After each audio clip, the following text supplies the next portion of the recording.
You are 8 years old. The air sits heavy in your lungs, thick with the scent of wet stone and ancient mold.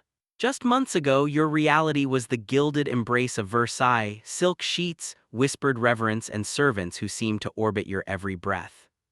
That life feels like a hallucination now. Here, in the suffocating gloom of the temple prison, there is only the cold. Listen. The heavy iron bolts of the door slide home with a final, echoing crash. It is not just a door closing, it is the sound of a casket lid being imagined shut in your mind. On the other side of that oak barrier, the guards do not see your highness. They see only the wolf cub. And among themselves, they have reached a chilling conclusion. For the revolution to survive, the boy you are must be carefully, deliberately erased. Not with a single stroke of steel, but with a long, patient unmaking. Most people assume the true terror of the French Revolution ended at the guillotine, a flash of steel, a public gasp, and then silence. Hollywood often shows the royal family walking with cold dignity toward quick deaths, with the children framed as blurred shapes in the background of history. We are led to believe their suffering was tragic but brief. That version is dangerously incomplete. The executions of Louis XVI and Marie Antoinette were in a twisted way the most merciful outcome available to them. Their son would not be granted even that. The revolutionaries understood that publicly executing a young boy would be a strategic disaster, turning him into a symbol, a martyr, a rallying point for every royalist cause in Europe. So they chose a different method. Their objective was not simply to end a life but to dismantle an identity. They set out to prove that you could remove a king from history without ever placing his small neck beneath the blade. They didn't just want to kill a body. They wanted to methodically suffocate a soul. The moment Louis XVI's life ended beneath the guillotine, a political vacuum opened. In the eyes of royalists across Europe, that vacuum was instantly filled by his son.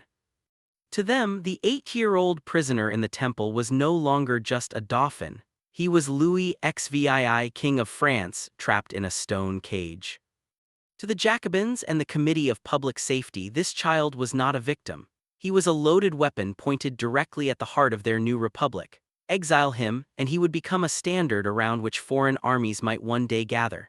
Execute him, and they would confirm every accusation that the revolution was built on the blood of innocents. They needed a third path. They called it Republican education. The phrase sounded progressive, almost humane. In reality, it was a blueprint for internal demolition. The goal was not to destroy the vessel but to corrupt the contents. Even if the boy survived physically, the king within him had to be dismantled beyond recognition. They resolved to reshape him into something that could never threaten them again, an instrument of their own narrative. The process began with bureaucratic precision, isolation. On July 3, 1793, the committee ordered that the boy be separated from the last fragile pieces of his familiar world, his mother, Marie Antoinette, and his aunt. There was no gentle transition. One day he had faces, voices, hands that knew his name. The next day there was only the echo of a door that did not open again. To oversee the next phase, the commune did not appoint a seasoned prison governor or a thoughtful educator. They chose Antoine Simon, an illiterate cobbler and fanatical Jacobin. On paper, Simon was not a jailer, he was recorded as the boy's tutor. His assignment was to democratize the child through humiliation and inversion. Every lesson was designed to flip his world upside down. The boy who had been trained in careful manners and religious discipline was now encouraged to mimic coarse behavior and vulgar speech. Instead of prayers, he was drilled in the lyrics of revolutionary songs like La Marseillaise, taught to shout slogans he barely understood. He was made to wear the bonnet rouge, the red Phrygian cap of the revolution, and to repeat curses against God, against the aristocracy, and even against the names of his own parents. This was not yet about destroying his body. It was about overwriting his memories, staining them with forced shame until the idea of prince felt like a lie and patriot felt like the only way to survive. The Revolutionary Tribunal now faced a problem of optics. They intended to send Marie Antoinette to the guillotine, but the legal case for treason was thin, and her defense was composed, even dignified. To justify her execution in the eyes of the crowd and of history, they wanted something so explosive that it would drown out all sympathy. They did not find their weapon in state papers or secret correspondence. They found it in the mind of her confused, damaged child. After months of pressure, intimidation, and deliberate distortion of his reality, the boy's will was dangerously weakened. Under fear, exhaustion, and manipulation, he was steered toward signing a statement that would become one of the most shameful documents in revolutionary history. He was pushed to repeat accusations against his mother, accusations so morally grotesque that even hardened revolutionaries struggled to hear them spoken. The ultimate taboo between parent and child was invoked not because it was true, but because it was useful. When the deposition was read in court, the gallery fell into a stunned, uneasy silence. Even the market women, those who had shouted for royal blood, hesitated. But it was too late. With one trembling signature, the boy had been used as a weapon against his own mother. It was not merely a legal betrayal, it was a psychological one.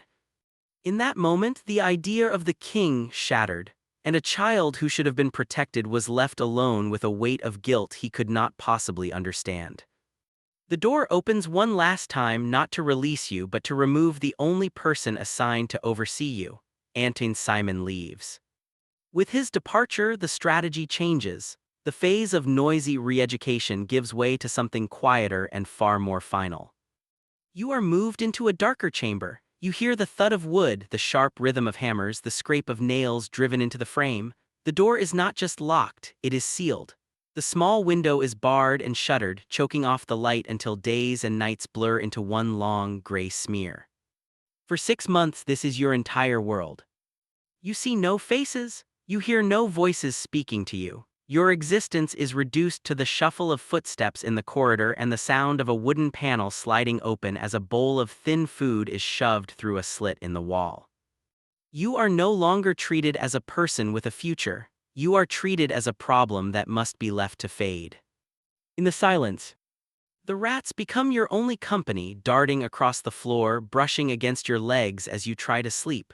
With no clean water, no fresh air, and no movement, the basic routines of being human begin to collapse. Your body slowly weakens. Illness creeps in and settles unchallenged. Your limbs grow heavier, your breath shallower. Standing becomes an effort you cannot always manage, and eventually you simply stop trying. You lie in the dark, mind drifting between memories of sunlight and the distant voice of a mother you imagine might still come for you, never knowing that her story has already ended. By the time the revolutionary authorities finally allowed a physician into the tower, the visit came far too late to change anything. The doctor did not find a dangerous pretender to the throne. He found a small, silent child whose body bore the clear marks of long neglect and serious illness. The medical notes describe someone withdrawn, sad and mute, seemingly resigned to whatever fate waited for him. The end came quietly on June 8, 1795. He was 10 years old. During the autopsy, the attending physician, Dr. Philippe-Jean Pelletan, made a quiet, personal act of rebellion. While his colleagues focused on their formal duties, he decided that the child's final traces should not be entirely erased. He secretly kept the boy's heart as a relic of conscience, preserving it in alcohol and guarding it privately as a small, fragile symbol of everything that had been done in the name of progress. The body itself was placed in a common, unmarked grave under cover of darkness. No ceremony, no royal tomb, no name carved in stone. That emptiness immediately created a story. Whispers spread through Europe of an escape, of a hidden prince who had slipped past his captors and survived. Dozens of men would later step forward, claiming to be the lost dauphin, each one feeding a collective need to believe that fate had blinked just once and spared the child. But history rarely offers such mercy. Centuries later, the heart Pelletan had preserved, shrunken by time yet still intact, was tested against a lock of Marie Antoinette's hair using modern DNA analysis. The result was cold, clinical, and final. The child who died in the Dark Tower was indeed Louis Charles. The revolution had succeeded in ending the Bourbon line not with a dramatic public execution, but with a slow, hidden attrition, one child removed from the story until almost nothing remained. We like to believe that ordinary people, fathers, cobblers, citizens, could never justify such cruelty. But history shows us the terrifying power of a single phrase, political necessity.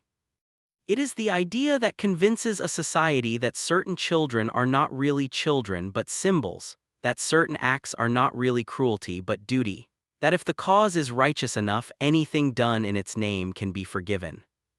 The tragedy of Louis Charles is not simply that he was born a king and died a prisoner.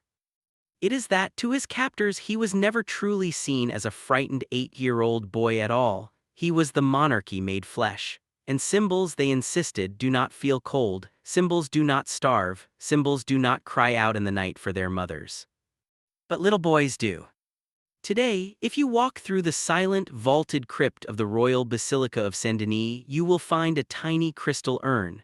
Inside rests a hardened remnant of that preserved heart, a small, quiet fragment of a vast catastrophe.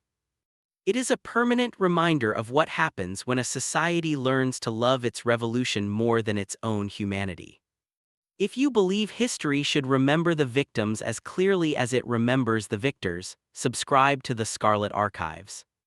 We will see you in the next shadow.